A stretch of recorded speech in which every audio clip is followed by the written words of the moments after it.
cable face pull. So we have a cable column set up in the highest position with the rope attachment. If you have limited gym equipment, maybe you're at home, you can use a resistance band if you anchor it up high. So when we get set up, I like to just grab the rope in one hand. I'm gonna pull it, walk out, come to the ground, and I'm going to my back.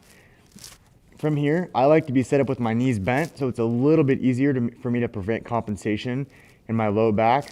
And then my head or my torso position relative to the pulley, I want to be out in front of it. So when I pull down, it allows me to bring the cable attachment kind of to my forehead and get my upper arms all the way down to the ground. And then the last piece is where I hold on to the rope. I want to get my thumb and index finger on the rope like so and squeeze this. So I'm going to have my tailbone pressed into the ground.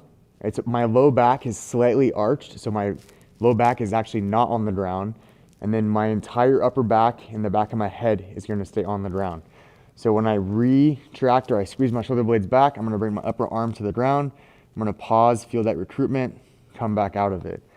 This is the reason why we like to do a supine face pull versus a half kneeling, because the ground gives you great feedback to where you can feel where your head's at in space. Because most people, when they do a half kneeling face pull, they'll really arch their back, and then as the cable comes down, they'll bring their head forward.